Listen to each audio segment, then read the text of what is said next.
Buenos días.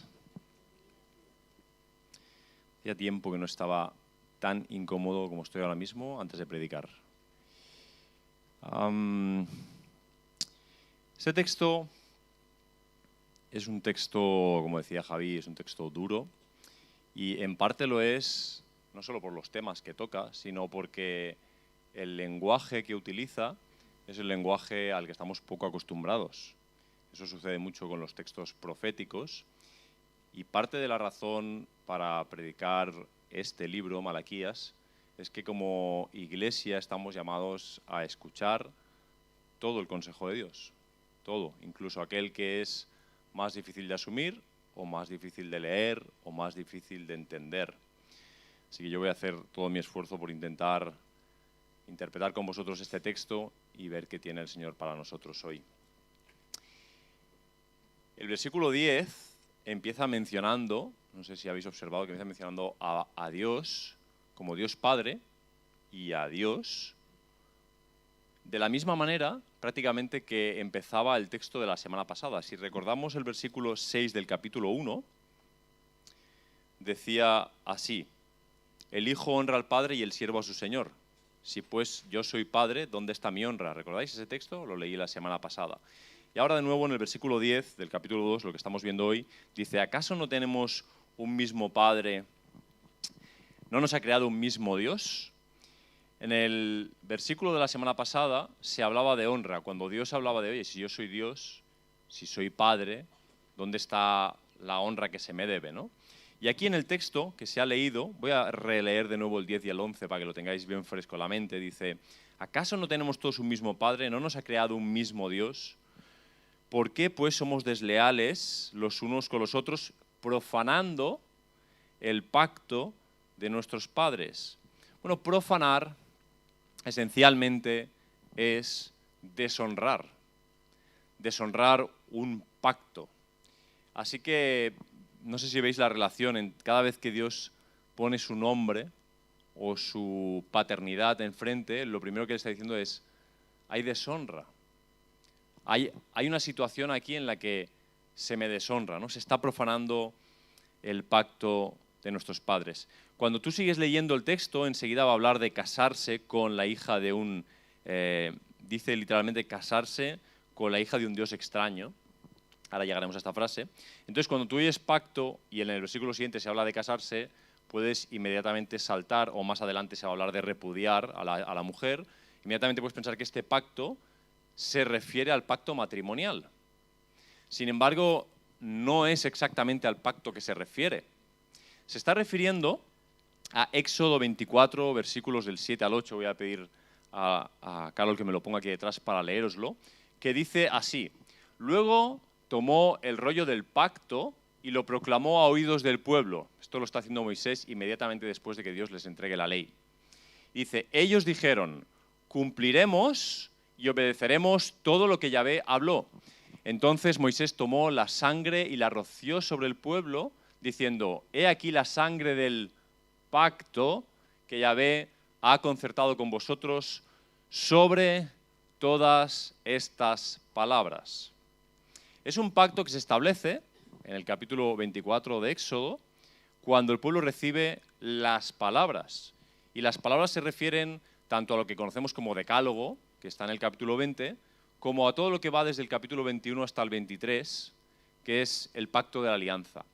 Si veis lo que dice el texto, dice: obedeceremos, guardaremos estas palabras. El pacto, como todo contrato, se establece en base a unas palabras. Cuando tú firmas un contrato de renta por un piso, a un contrato laboral, cualquier tipo de contrato, lo que haces es leer las palabras y firmas diciendo: estas son las palabras con las que yo estoy de acuerdo. Y si no estás de acuerdo con alguna palabra, pues sigues negociando hasta que hay un acuerdo. Cuando Malaquías habla de que el pueblo está deshonrando el pacto de sus padres, se refiere a esto, a este pacto. Bueno, ¿qué está sucediendo aquí con el tema de los matrimonios? Se habla de casarse, versículo 11. Bueno, Malaquías si tú estudias Malaquías y estudias Esdras y estudias Nehemías, encontrarás que en los 3 libros se habla del mismo conflicto, de un conflicto en el que los hombres judíos están casándose con mujeres que no son del pueblo. ¿Y qué problema hay con esto? ¿Es un problema de xenofobia? ¿Es que a Dios le caen mal los extranjeros? Este es el asunto aquí. Creo que es necesario aclarar esto. Y lo voy a aclarar, pero previamente voy a leeros algunas de estas palabras, porque, como os digo, el pacto está firmado sobre un montón de palabras que van desde Éxodo capítulo 20 hasta el 23. Y sería mucho, mucho decir, pero me gustaría leer los 3 versículos que tienen que ver con lo que vamos a ver hoy. Así que hay otro texto en el capítulo 23 de Éxodo. Ahí no lo leo aquí entonces. Queda muy mal que dé la espalda a la cámara, pero lo hago por vosotros, ¿vale?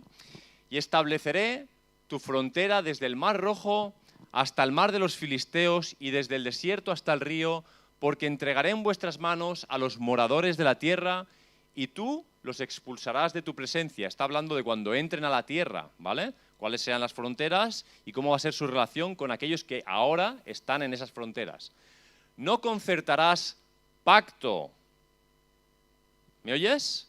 No concertarás pacto con ellos ni con sus dioses, ni con ellos ni con sus dioses.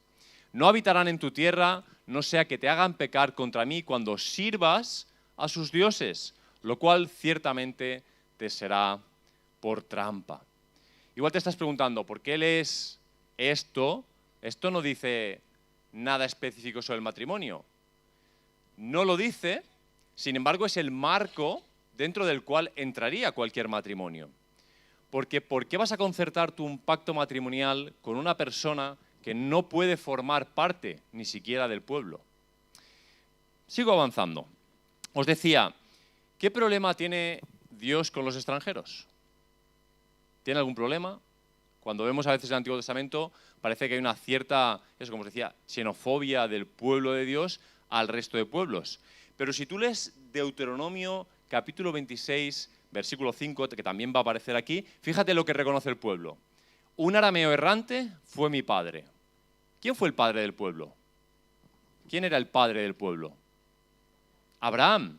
¿Y de qué nacionalidad era Abraham? ¿Era judío? ¿Su sangre era judía? De hecho, si Abraham es el padre del pueblo y su sangre no es propiamente judía, podemos afirmar que no existe tal cosa como una sangre judía, sino que va a llegar a existir porque Dios va a levantar un pueblo para sí, y ese es el nombre que les va a dar hebreos, errantes. Su propio nombre indica que vienen de errar, de vagar por el desierto, de no ser nadie, de ser gente porque Él los ha rescatado, de ser un pueblo porque Él los ha rescatado. Si son algo, lo son en Dios. Antes de eso, eran esclavos, maltratados, oprimidos. Y todos sabéis cómo acaba cada uno de ellos. Cuando se deja que alguien sea esclavizado el suficiente tiempo, todos sabéis dónde acaba esa persona. Dios liberó, Dios sanó.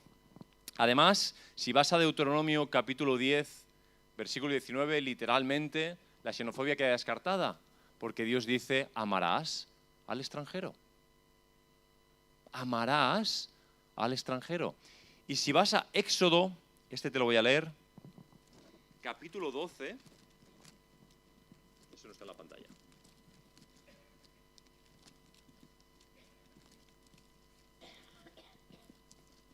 Y esta no es mi Biblia habitual.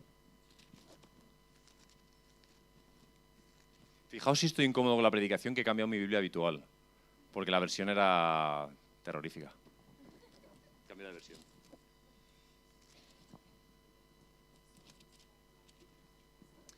Éxodo 12, versículos 48 y 49.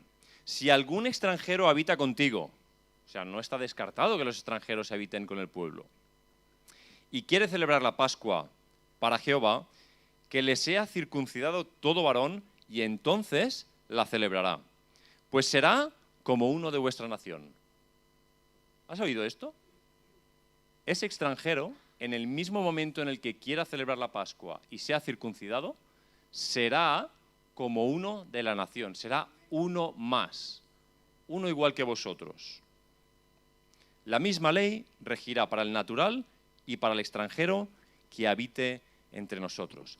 ¿Cuál es entonces el problema que encontramos ahí, en Malaquías, también en Esdras y en Nehemías, con eso que parece tan duro de parte de Dios de te has casado con una extraña, con la hija de un Dios extraño y cosas que pasan en Nehemías y Esdras que no vamos a entrar ahora? ¿Cuál es el tema? Pues mira, el tema es muy sencillo. La hija de un Dios extraño es una extranjera que no quiere reconocer la ley de Dios. No quiere ser circuncidada, no quiere celebrar la Pascua, no quiere aceptar el pacto que el pueblo ha aceptado. ¿Cómo va a participar esa mujer o un hombre de ese pueblo si no quieren asumir las leyes de ese pueblo, el pacto de ese pueblo, el Dios de ese pueblo? Y aquí radica la cuestión, no en que sea extranjera, sino en su voluntad de someterse a otro Dios y no a Yahvé. De hecho, eso explica la frase. Te casas con la hija de un Dios extraño. Nosotros no solo somos siervos de Dios, somos hijos de Dios. Y aquí se elige la palabra hija. No dice para una mujer, dice, y vais a ver que la palabra mujer aparece hasta 6 veces en el texto, pero aquí única vez se la va a llamar hija, hija de un Dios extraño, que significa ella se debe a su padre. Reconoce a su padre como ese otro Dios. No quiere saber nada de vuestras leyes, no quiere cuidar vuestras leyes, no quiere vuestro pacto, quiere otras cosas, pero no quiere lo mismo que vosotros. Bueno, el versículo 13 y 14 dicen: Jehová arrancará, otras versiones dice talará, otras dice excluirá, de las tiendas de Jacob al hombre que haga esto. ¿Qué es esto? Que el texto es complejo. Casarse con una hija de un Dios extraño. Y lo que está diciendo el texto es, depende de la versión que leas, parece que lo dice como un imperativo, en otros parece que es un deseo del profeta. Que Jehová excluya al hombre que tal haga. Es difícil el matiz. Pero la cuestión es que se dice que excluya al que tal haga, que lo excluya. Al hombre que haga esto, al que vela y al que responde. Otras versiones dicen al maestro y al alumno, ¿no? Al que está haciéndolo y al que está promoviéndolo.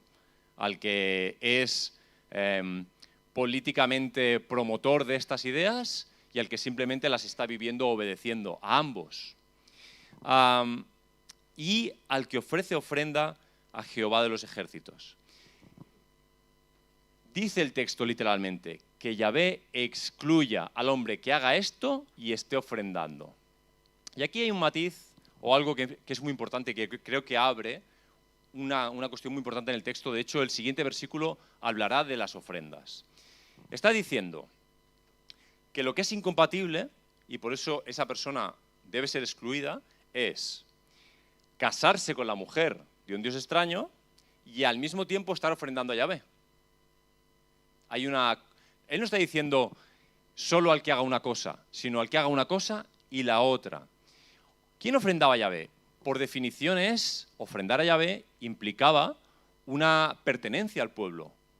A Yahvé no le ofrendaban otros, más que los propios, los que eran su pueblo, los que comprendían que Él era Dios. A Yahvé ofrendaban sus hijos. Ahora, dice, versículo 13, aún hacéis más que esto.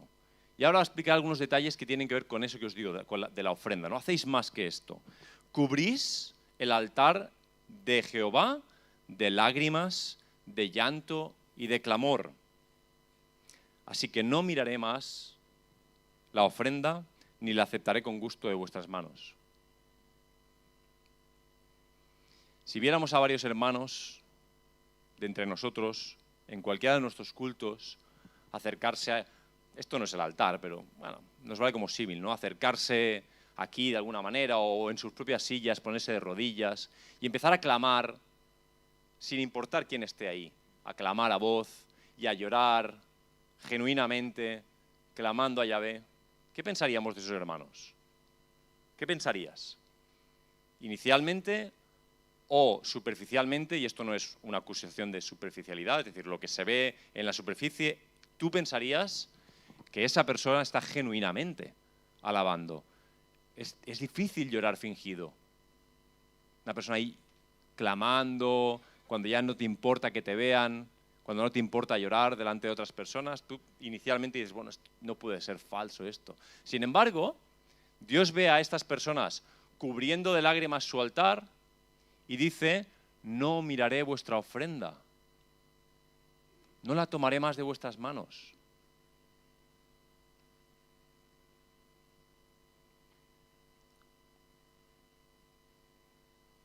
Y la apariencia,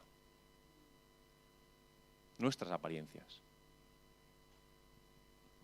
Iré llegando a algún punto, no os preocupéis. Lo deshonran, incumpliendo el pacto. Pero luego se acercan a su altar y lloran y claman. Y eso puede ser fruto del remordimiento, por ejemplo. Pero el remordimiento no es necesariamente arrepentimiento. Puede ser fruto de una persona altamente emocional. Puede ser fruto de un intento desesperado de doblegar la voluntad de Dios. Puede ser una motivación desde tu culpa, que lloras y que lamentas. Puede haber muchas razones, pero las apariencias constantemente nos llevan a ciertos engaños. Porque realmente no se trata de cubrir el altar, ni de lágrimas, ni de nada. Y fijaos, en el versículo 14, esta es la pregunta que se hace el pueblo. ¿Recordáis que en Malaquías siempre hay una serie de afirmaciones y luego el pueblo hace una pregunta? Y el pueblo aquí pregunta algo muy sencillo. ¿Por qué? ¿Por qué? Y el por qué puede estar, el antecedente del por qué pueden ser dos. Número uno, puede ser una respuesta a lo que dice el versículo 13. Es decir, podéis hacer lo que queráis, yo no voy a mirar vuestra ofrenda. No, ¿por qué, Dios? ¿Por qué no quieres más mirar nuestra ofrenda? ¿Por qué no quieres aceptarla de nuestra mano? O puede referirse a la línea principal de argumentación e ir al versículo 12, a lo de excluir. ¿Por qué, Dios, vas a excluirnos? ¿Por qué vas a excluir a los que hagan esto y esto? ¿Por qué? Y la respuesta de Dios es, porque Jehová es testigo entre ti y la mujer de tu juventud con la cual has sido desleal, aunque ella era tu compañera y la mujer de tu pacto. Así que la respuesta de Dios es por la deslealtad con la mujer de tu pacto. Fíjate, aparentemente la cuestión viene de Éxodo 24, ¿no? De un pacto que es un pacto entre Dios y su pueblo. Pero ahora Dios dice que su razón para no recibir la ofrenda, su razón para excluir, es que el hombre está siendo desleal a la mujer de su pacto. Varias cosas aquí. Número uno, en el contexto histórico de este pasaje, se está hablando de repudio. Lo sabremos luego en el versículo 16. Con lo cual, no se trata solo de hombres que se casan con mujeres extrañas a la fe de ellos, que no quieren saber nada del Dios de ellos, que no quieren saber nada del pacto de ellos. Estamos hablando de hombres que primero han repudiado a su mujer, le han dado una patada a la mujer de toda su vida, a la mujer que era de su pueblo, cumpliendo con el pacto, la han repudiado, con todo lo que eso implica, para irse con una mujer de otro pueblo que no reconoce a Yahvé ni reconoce su pacto. No estamos hablando de solo el hecho de estar con esa mujer, sino de primero desechar a la tuya, que es con la que te uniste, que es la que Dios te dio. Desechar ese pacto, despreciarlo, repudiarla, con todas las implicaciones que tiene eso para él y para ella. Casados con incircuncisas tras abandonar a sus mujeres legítimas. No me voy a meter mucho, por lo menos hoy, en las implicaciones que eso tiene sobre el divorcio. Hay textos que hablan sobre el divorcio en la Biblia suficientes y otro día podemos hablar específicamente de eso. Pero no podemos negar que tiene implicaciones. Nuestra situación histórica no es la misma, pero creo que hay principios ahí que nos enseñan algunas cosas. Pero más allá de eso, lo que el texto también te está enseñando es el vínculo que hay entre los dos pactos. Que para Dios los dos pactos casi es como si fueran uno y que están relacionados. El pacto que se ha hecho con Él y el pacto que se ha hecho con la mujer con la que te has casado. De hecho, cuando casamos a personas, solemos predicar o enseñar mensajes bíblicos que hablan de cómo ese matrimonio es una imagen de la relación entre Cristo y la Iglesia, es decir, entre Dios y su pueblo, que ese matrimonio refleja esa unión, la unión de Dios y su pueblo. Este hombre y esta mujer que se casan deciden libremente ser una performance en este mundo del amor de Cristo por la Iglesia y de la Iglesia por Cristo. Y si se divorcian o se separan, están mostrando a este mundo la ruptura entre Cristo y la Iglesia. Si eres fiel a Yahvé, el texto te está diciendo lo siguiente: si eres fiel a Yahvé, vas a ser fiel a tu mujer. Y al revés, si eres fiel a tu mujer, vas a ser fiel a Yahvé. El texto está vinculando de una forma inequívoca ambos pactos. Si rompes uno, estás rompiendo los dos. No solo estás rompiendo uno. Estás rompiendo con el pacto que tienes con Dios también. Y de hecho, cuando hablamos del enlace matrimonial, hablamos de eso. Hablamos de un pacto que establecemos con Dios. No solo establezco el pacto con la otra persona, lo establezco, decimos, delante de Dios. Establecemos un pacto con Él. Pero algo más de este texto, cosa que en el texto español y según la versión que leas nos podemos perder. La palabra que más se repite en este texto es la palabra desleal. En algunos pasajes, en algunas traducciones, no se traduce siempre por desleal. Por ejemplo, la Biblia textual, que es la que suelo usar, 3 veces dice desleal, 2 veces dice infiel. Entonces tú dices, te puedes despistar y no darte cuenta que detrás está la misma palabra en el texto original. En esta que estoy leyendo, Reina Valera 95, por ejemplo, en el principio del versículo 11 dice, prevaricó Judá. Pero detrás del verbo prevaricar, la palabra es la misma, usada como verbo. Fue desleal Judá. 5 veces se utiliza esta palabra, bagat, así es como se transliteraría y tal con el hebreo, ¿vale? 5 veces, lo cual te está indicando cuál es el tema del texto, la deslealtad. Ahora, deslealtad es una traducción al español, es una manera de decir la palabra, pero la palabra bagat en hebreo realmente, literalmente quiere decir cubrir, cubrir. Y figurativamente quiere decir engañar, ocultar, es decir, tú cubres algo, lo ocultas, engañas, eres desleal, en vez de mostrarlo, lo cubres, para que no se vea. Esa es la palabra que más veces se repite en el texto.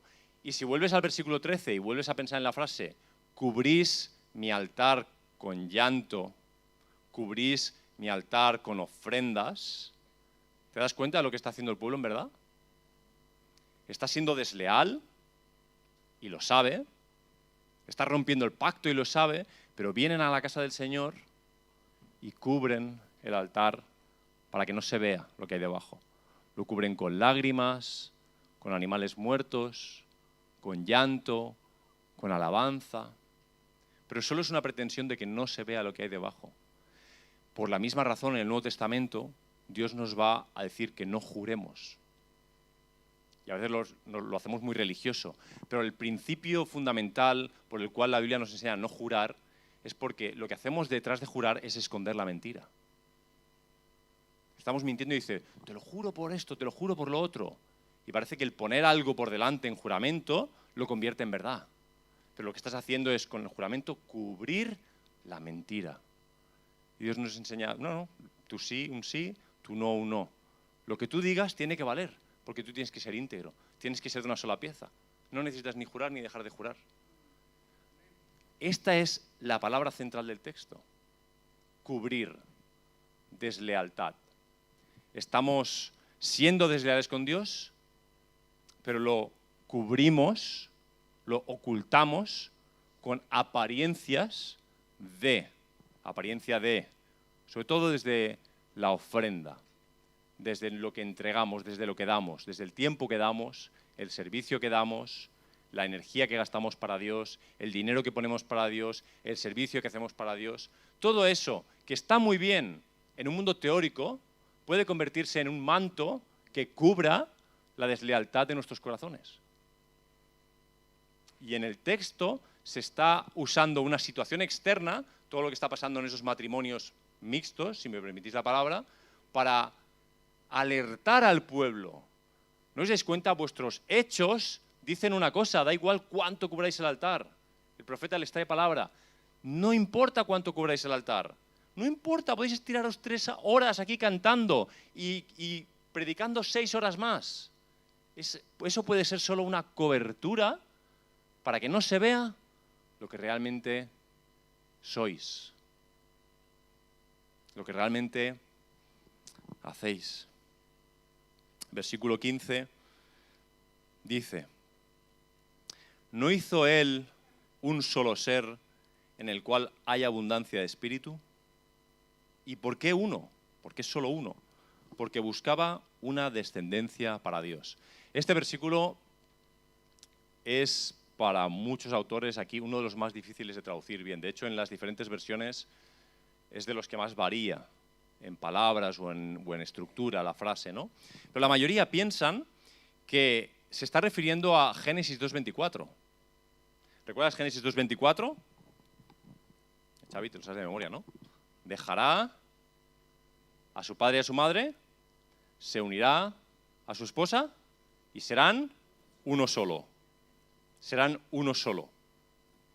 Y el texto dice: ¿no hizo él un solo ser? Es como si estuviera diciendo: ¿no ha hecho Dios, al casarte tú con tu mujer, no ha hecho de vosotros un solo ser en el que haya abundancia de espíritu?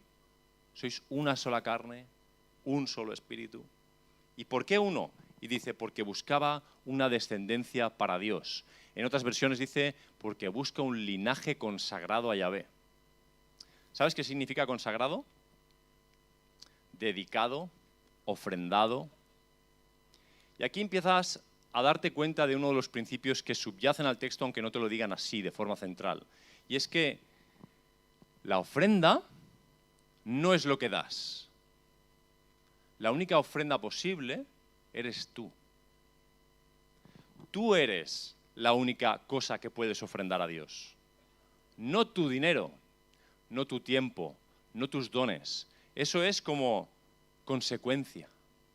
Porque tú te estás ofrendando, tú te estás dedicando. Por lo tanto, lo que cae dentro de ese campo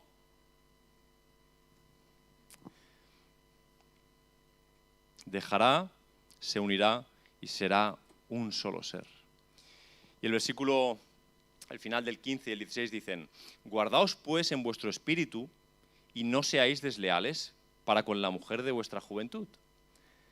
Si tu espíritu es un solo espíritu con la mujer de tu juventud, porque Dios os ha unido en un solo ser, en el mismo momento en que tú le falles a ella, le fallas a tu espíritu.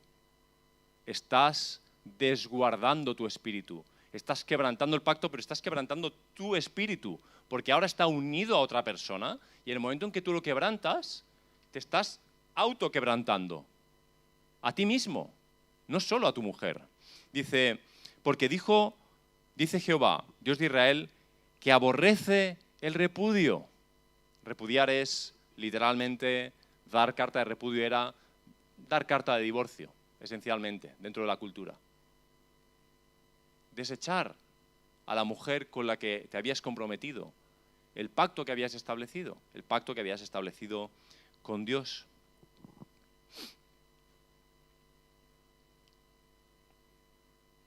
Pero la ofrenda somos nosotros, no es lo que damos. Y recordarás en el capítulo 4 de Génesis la primera de las ofrendas, una con la que a lo mejor te has peleado alguna vez intentando averiguar qué es lo que falla ahí. Porque tienes a 2 hermanos, Abel y Caín, que ofrendan a Dios. Y uno ofrenda hortalizas y frutas y el otro ofrenda de los animales. En esencia ofrendan de aquello a lo que se dedican. Y ofrendan. Y el texto no te da demasiados detalles. Y te dice que Dios vio a Abel y su ofrenda con agrado, pero a Caín y su ofrenda no los vio con agrado. Pero mira el detalle, que no es tan pequeño, del orden en el que se ponen las cosas. Dios vio con agrado a Abel y por lo tanto Dios vio con agrado su ofrenda. Dios no vio con agrado a Caín y por lo tanto no vio con agrado su ofrenda. El problema no es la ofrenda, el problema es el corazón. Y tú y yo no vemos el corazón de Abel y de Caín, pero Dios sí. Y después Dios va a ponerse a hablar con Caín. ¿Por qué te entristeces? El pecado está a tu puerta, pero tienes que dominarlo. Y poco después, el corazón de Caín, que Dios ya ve, se va a expresar en violencia y va a asesinar a su hermano. Pero Dios ya había visto el corazón de ese hombre. No es lo que tú entregas, es lo que tú eres. Tu única ofrenda posible es lo que tú eres. Y lo que des es una consecuencia de lo que tú eres. Si intentas cubrir tu corazón haciendo cosas, sirviendo al Señor, cantando alabanzas, de hecho, de facto, estás diciendo que eres católico. Que van a ser tus obras, tus hechos, tu servicio, tu entrega, la que te va a llevar al cielo. Por lo tanto, estás negando la validez única de la cruz de Jesucristo como la única posibilidad de salvarte. Estás girando lo más esencial que hay en las Escrituras, diciendo, no es Jesús ni su obra lo que me salva, sino que eso nos pone en un terreno de juego en el que si yo hago las cosas apropiadamente, me salvaré. Estás retorciendo la primera línea, la más esencial del Evangelio de Jesucristo. Y tienes que darte cuenta que tus hechos comunican eso. A veces no vas a poder ver tu corazón, pero mira tus hechos, míralos y valora y examina si tus hechos dicen lo que dice tu teología o tu doctrina. Porque tu verdadera doctrina y tu verdadera teología al final es lo que haces. No que vengas a la iglesia, no que seas miembro de la iglesia, no que sirvas en ningún sitio, sino cómo vives el lunes, el martes, el miércoles. ¿Qué consideración tienes realmente por Dios en tu corazón? ¿Qué consideración tienes por el pacto que has hecho con Él y con tu mujer o con tu marido o los pactos que hayas establecido en el nombre del Señor? Y cómo tu andar en el Señor expresa o no expresa fidelidad o expresa deslealtad. Y aunque es un texto duro, no podemos esquivarlo. Yo no puedo. Me cierra un poquito aquí. Me cierra un poquito aquí. Porque yo sé dónde estoy en esto. Esto es para la iglesia, es para mí. El último versículo y medio habla hasta 3 veces, menciona la palabra espíritu. Y hay una vinculación inevitable entre guardar el pacto con tu mujer y que tu espíritu esté salvaguardado o guardado o cuidado. En el mismo momento en el que dejas de salvaguardar ese pacto con tu mujer, estás echando tu espíritu por el suelo. Lo estás pisoteando. A ti mismo, no habla del Espíritu Santo. Habla de tu propia integridad. En el momento en el que empiezas a romper tu pacto con tu mujer, empiezas a desintegrarte tú. Empiezas a desintegrar la unidad que Dios ha creado. Empiezas a devaluarla, a despreciarla. Tengo 3 conclusiones que espero que no... Bueno, yo creo que, sinceramente, a veces tengo la tentación de acabar sin conclusiones, ¿no? Es poco homilético, pero creo que cada uno de vosotros tiene el Espíritu Santo y Dios os habla. Y a veces siento que traer conclusiones es como ser un poco paternalista. Ya sabéis interpretar las Escrituras, sin mí. Pero 3 cosas que me parecen centrales de todo lo que estoy diciendo y a partir de ahí quizá tú tengas conclusiones más importantes que te las diga Dios, ¿vale? Lo primero, Dios puede excluir. Preferiría que no fuera verdad. Preferiría que esto no fuera una realidad bíblica. Lo primero que quiero deciros al poner esto aquí es que me gustaría que nos alejáramos, esto ya lo he dicho antes, pero voy a insistir muchas veces en ello, que nos alejáramos del discurso del odio y del miedo, sobre todo el del miedo. Porque estas cosas se suelen decir para causar miedo, para que el miedo sea el motivador, la motivación para dejar de hacer cosas. Cuidado, que viene el coco. Pórtate bien, que vendrá el coco y... Pero el Dios que yo conozco no funciona de esa manera. No es que no sea temible, es que no vive de infundir temor, porque no quiere que ninguno de nosotros actúe por temor. De hecho, nos ha dado espíritu de valentía y no de cobardía, nos enseña Timoteo. No espera que movamos nada en nuestra vida por temor, no es su plan. Pero no quiero que seamos ignorantes de que Dios puede excluir. Y dices, bueno, pero es que Malaquías está en el Antiguo Testamento, el Nuevo Pacto. Bueno, en el Nuevo Pacto hay palabras como anatema, que implican que existe la posibilidad de que alguien sea anatema, o podemos decir que por lo menos hay un pecado, que todos conocemos como la blasfemia del Espíritu Santo, que es llamado el pecado imperdonable. Así que en el Nuevo Testamento también hay algunos indicios que no podemos evitar o saltar, o dependerá cómo los interpretemos, pero que nos dicen que Dios puede significa que tiene la posibilidad. Al final lo único que estoy diciendo con esto es que es soberano sobre tu alma. Nada más. Y eso ya lo sabías. Hay un peligro muy reduccionista en estas frases, porque muchas veces lo que queremos es una discusión teológica más propio de la teología sistemática y nos hacemos preguntas como ¿se puede perder o no se puede perder la salvación? Está escandente y basta que la saques en cualquier medio para que genere una buena disputa entre hermanos. Y claro, ¿cómo no vamos a decir que tiene importancia y muchas implicaciones esa pregunta? Pero sabéis, lleguemos a donde lleguemos con nuestra propia doctrina, en nuestras propias conclusiones bíblicas y honestas, no vamos a poder doblegar ni la voluntad de Dios, ni su gracia, ni su salvación. Te lo traduzco. Habrá gente que creerá que es salva, pero no lo será. Y todos conocéis Mateo 7:21, en aquel día me diréis, ¿no? Hay gente que cree que es salva, pero cuando llegue delante del Señor, pues ya el Señor verá. No es cosa mía, es que no es cosa mía, es cosa del Señor y de ellos. Digo ellos porque no quiero estar en ese grupo, creo que no estoy. Pero al revés también va a pasar. Hay gente que no sabe que es salva y se va a encontrar con el Señor de frente. Resuélvelo tú como puedas con tu teología. Lo que te digo es que tu teología no es garantía de nada. Él es garantía de todo. Su obra es garantía de todo.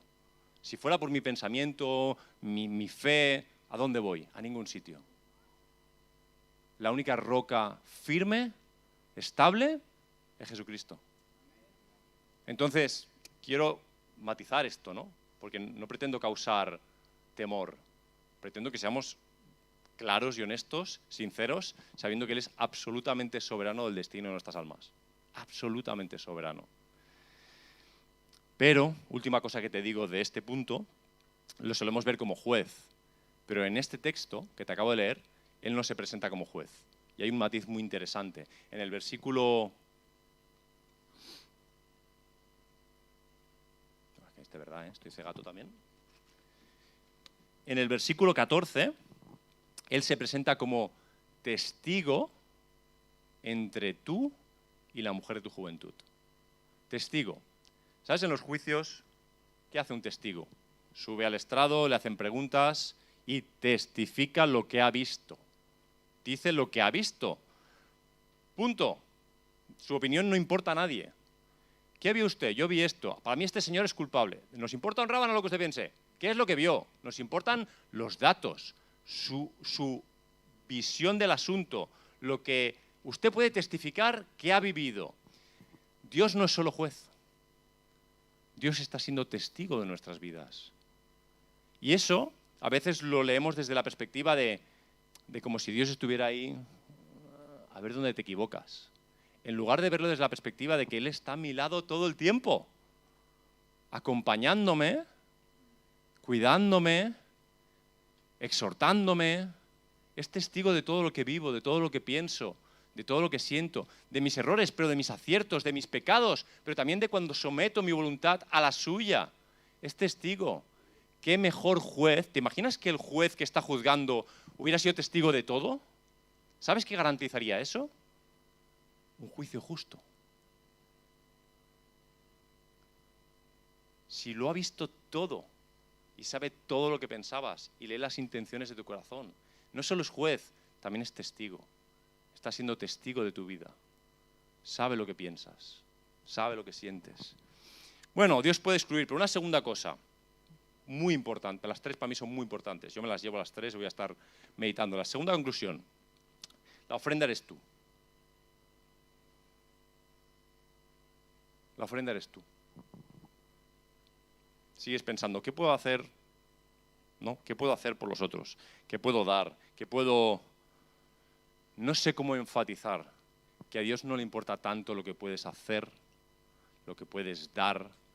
Lo que más le importa es quién eres. ¿Quién eres? Tu identidad. Si quieres ofrendar, empieza por ahí. Céntrate en ser la persona que Él te ha llamado a ser. Aunque no lo vea nadie. Aunque no lo vea nadie en todos tus días. Esa es la ofrenda más hermosa, más bella, mejor fragancia que Dios va a recibir jamás. Mejor que plantar 500 iglesias, que evangelizar a 5.000 personas, mejor que cualquier idea que tengas en tu cabeza. La mejor ofrenda posible es que tú seas lo que Él quiere que seas. Es la mayor ofrenda. No hay otra que huela mejor para Él. Perseguimos la excelencia en lo que hacemos y está bien. Si podemos hacer algo mejor de lo que lo hacemos, pues hagámoslo mejor. Hacerlo peor a conciencia sería deshonrar también.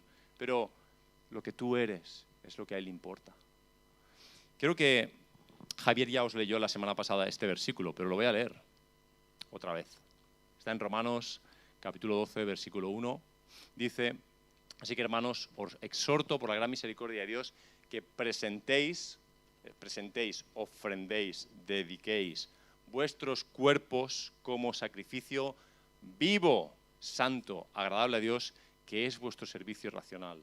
En el Antiguo Testamento las ofrendas eran animales muertos. En el Nuevo Pacto la ofrenda es tu vida, no tu muerte. Tu vida. Preséntate, dedícate a ti mismo, a Dios. Dedícate a Él, ofrécete a Él, conságrate a Él.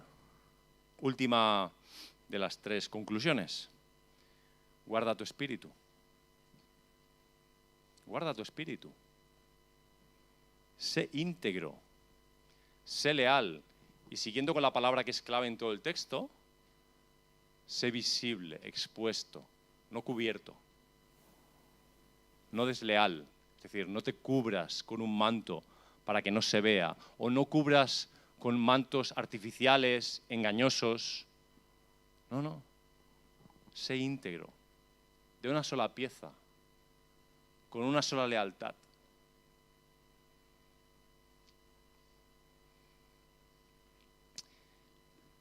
Seguramente he predicado estas cosas muchas otras veces, pero yo personalmente no tengo paz hoy predicando esto. Cuando digo que no tengo paz, quiero decir que siento que como iglesia, pienso como iglesia, no sé cuál sería el verbo, no nos estamos dando cuenta o se nos está escapando un poquito esto. Se nos está escurriendo entre los dedos. Que la medida no es la asistencia a la iglesia. ni cuán larga es la membresía, ni un culto ni dos cultos, ni la liturgia de antes ni la de ahora, ni que predique uno u otro. Que lo único que cuenta es que cada uno de nosotros sea íntegro delante del Señor. Y si esa no es nuestra persecución obsesiva, que mi corazón sea recto delante del Señor, lo demás es una tontería. No vale para nada.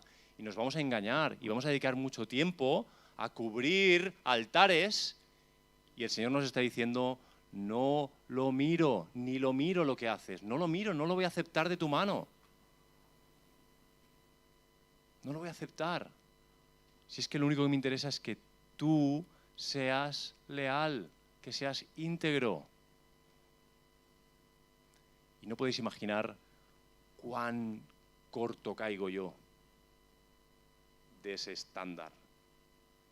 No llego ni a la suela del zapato, así que no os estoy diciendo nada a vosotros. Solo me lo estoy diciendo a mí mismo, porque no me puedo predicar algo diferente a lo que le predico a la iglesia. Solo puedo predicar lo mismo. No hablo desde ningún lugar diferente al vuestro. Os estoy diciendo, esto debería ser el todo. Tendríamos que parar todas las máquinas y que solo existiera esto. Nada más. Y seríamos la iglesia que hace una ofrenda más hermosa para su Dios. Una iglesia que a lo mejor no hace nada más que ser lo que están llamados a ser hijos de Dios, íntegramente. Parece que nos tomamos un poco de tiempo para digerir. No voy a decir para orar necesariamente, pero para digerir. Para que cada uno, si quieres orar, ora, si necesitas meditar en esto, si quieres releer el texto ahora, nos tomamos unos minutos y concluimos el culto.